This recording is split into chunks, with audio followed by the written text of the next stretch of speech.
ରହିଛି। ଆର୍ଯ୍ୟଭଟ୍ଟ 476 ଖ୍ରୀଷ୍ଟାବ୍ଦରେ କେରଳ ରାଜ୍ୟରେ ଜନ୍ମଗ୍ରହଣ କରିଥିଲେ। ଆଧୁନିକ ବିହାର ରାଜ୍ୟରେ ସେତେବେଳେ ସେ ନାଳନ୍ଦା ବିଶ୍ୱବିଦ୍ୟାଳୟରେ ଅଧ୍ୟୟନ କରିଥିଲେ।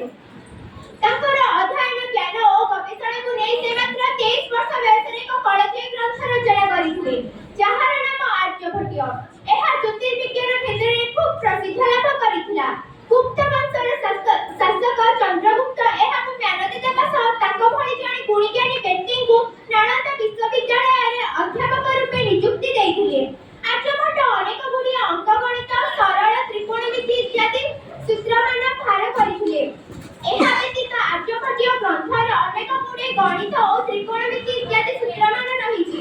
ଏହା ବ୍ୟତୀତ ନିରନ୍ତର ଭଗ୍ନାଂଶ, ଦ୍ୱିଧାତୁ ସମୀକରଣ, ଧାତୁ ଶୃଙ୍ଖଳ ଉପରେ ବିଶେଷ ଆଲୋଚନା କରାଯାଇପାରିଛି। ସର୍ବମୋଟ ଆମର 10ଟି ଅଙ୍କ ଅଛି, ଯଥା 1, 2, 3, 4, 5, 6, 7, 8, 9 ଓ 0କୁ ଆମେ ଅଙ୍କ କହିଥାଉ। ଯେଉଁ ସଂଖ୍ୟାକୁ ଆମେ ଗଣନା ପାଇଁ ବ୍ୟବହାର କରାଯାଏ ତାହାକୁ ଗଣନ ସଂଖ୍ୟା କୁହାଯାଏ।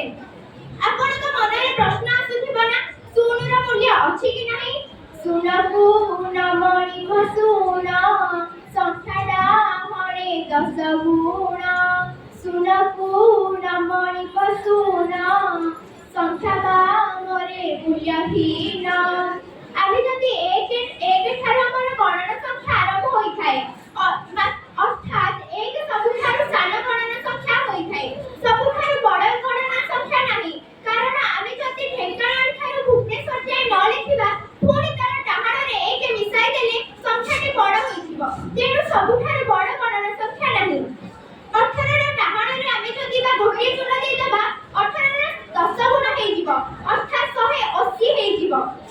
ଆମେ ଯଦି 18ରେ ତା ଡାହାଣରେ 2ଟି ଶୂନ ଦେଇଦେବା, 18 100 ଗୁଣ ହେଇଯିବ। ଯଦି ଆମେ 18ର ତା ଡାହାଣରେ 3ଟି ଶୂନ ଦେଇଦେବା, ତାହେଲେ 18,000 ଗୁଣ ହେଇଯିବ। ଏଇଟା ଆମେ ଦେଖିବା ଆମର ଏକ ୟୁନିୟନ ପୂର୍ବେଣ ସୂତ୍ର 999 ଦ୍ୱାରା ଗୁଣନ ଅଛି, ତାହେଲେ 672 ଗୁଣନ 999 ଅଛି। ତାହେଲେ 672ର ପୂର୍ବ ସଂଖ୍ୟା ଲେଖିବା, ଇଏ 10ରୁ ଫେରିବା, 9ରୁ ଫେରିବା, 9ରୁ ଫେରିବା।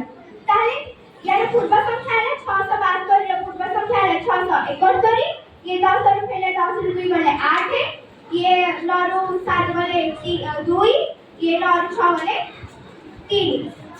সেমতি আমার আছে 67 গুণন 999। 67 ର ପୂର୍ବ ସଂଖ୍ୟା ହେଲା 66,